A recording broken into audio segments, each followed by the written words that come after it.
Mohon waktu itu ya untuk bisa kami memperoleh data tentang pengambilan keputusan di sekolah ini. Pertanyaan pertama, bagaimana itu bisa mengidentifikasi kasus-kasus yang merupakan dilema etika atau rujukan moral? Ini kami tidak melakukan identifikasi khusus, namun dipelajari dan menyimpulkan sebagai bahan tindak lanjut untuk mengambil keputusan. Ya, bagaimana Ibu menjalankan pengambilan keputusan ini, terutama kasus-kasus yang menyangkut dua kepentingan, yaitu misalkan yang sama-sama benar dan sama-sama mengandung nilai-nilai kebajikan.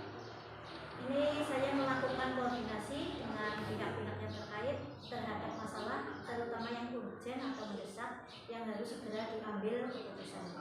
Baik, selanjutnya langkah-langkah seperti apa atau prosedur yang bisa Ibu ambil untuk mengambil sebuah keputusan?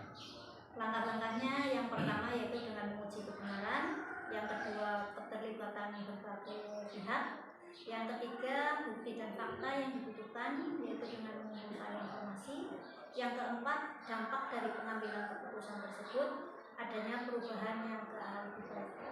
Selanjutnya apa yang Ibu anggap efektif dalam mengambil keputusan pada kasus-kasus dilema etika? Satu yaitu dengan mengidentifikasi masalah, mengumpulkan informasi, kemudian mencari solusi sebelum mengambil keputusan.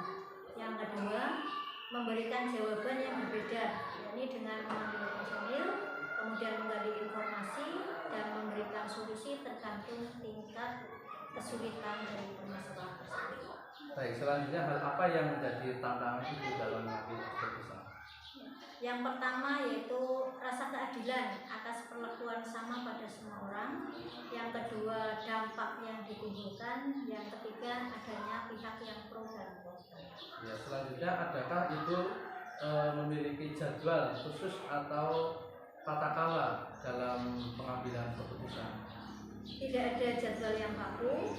Kami memakai prosedur yaitu melalui identifikasi masalah, kemudian mengumpulkan informasi, lalu mengadakan musyawarah untuk menyelesaikan masalah.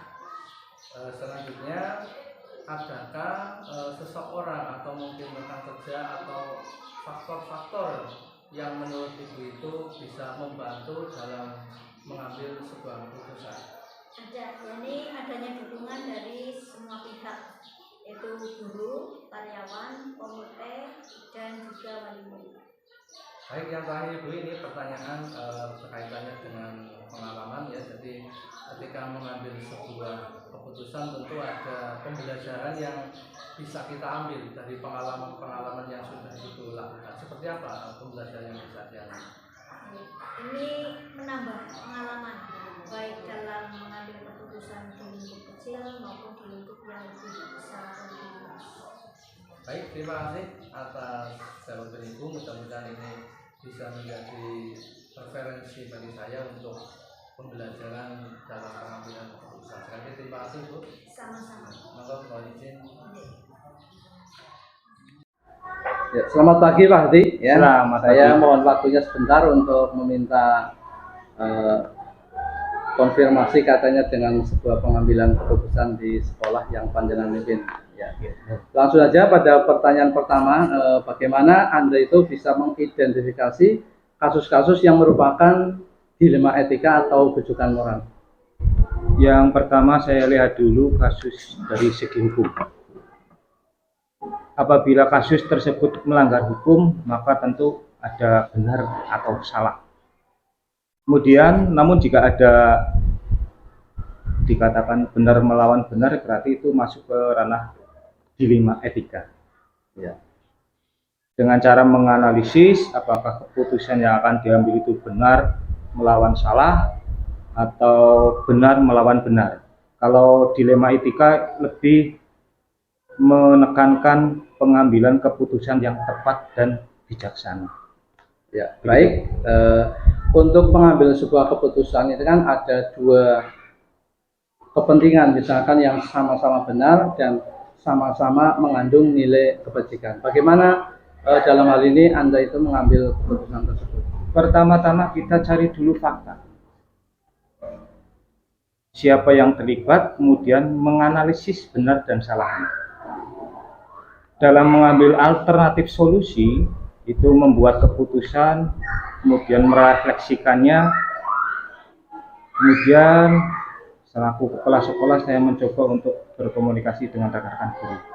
Ya, selanjutnya langkah-langkah atau prosedur yang Anda ambil untuk mengambil keputusan bagaimana? Yang pertama, menentukan penyebab permasalahan. Setelah ditentukan, kemudian siapa saja yang terlibat, berdiskusi dengan warga sekolah, rekan-rekan guru, kemudian mencari solusi keputusan yang tepat agar keputusan yang diambil nanti itu yang terbaik. Ya, baik. Selanjutnya, hal apakah yang Anda anggap efektif untuk mengambil sebuah keputusan?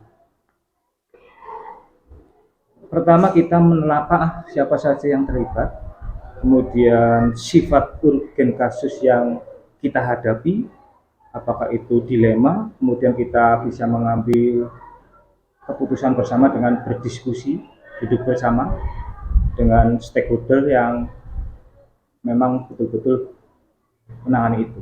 Ya, baik. Tantangannya seperti apa ketika mengambil keputusan? Mencari keputusan yang terbaik. Itu tantangan yang agak berat karena harus menghitung untung rugi kemudian kedua belah pihak.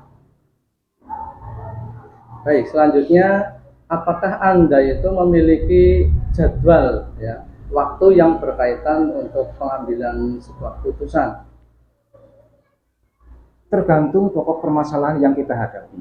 Ya. Jika permasalahan yang kita hadapi itu memang harus ditentukan saat itu juga, kami mengambil keputusan saat itu juga.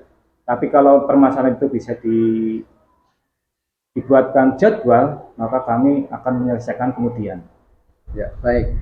Selanjutnya, adakah seseorang atau faktor-faktor lain yang bisa Anda anggap membantu dalam pengambilan sebuah keputusan? Ada pihak-pihak yang terkait yang berkompeten. Misalkan rekan sejawat, rekan-rekan guru, kemudian tokoh masyarakat. Baik, yang terakhir Pak Hadi, dalam sebuah pengambilan keputusan itu kita pasti ada pengalaman-pengalaman tertentu ya. Dan bagaimana sih pembelajaran yang bisa Anda ambil ketika suatu saat mengambil sebuah keputusan itu? Mengambil sebuah keputusan itu ibaratnya sebuah dilema sebenarnya. Kadang-kadang keputusan itu belum tentu baik untuk diri sendiri maupun orang lain. Kadang menyakitkan, tapi keputusan itu harus diambil dan segera ditindaklanjuti agar semuanya dapat berjalan dengan baik. Baik, terima kasih, itu saja Pak Hadi atas kesempatan waktunya. Terima kasih atas terima kasih. Ya.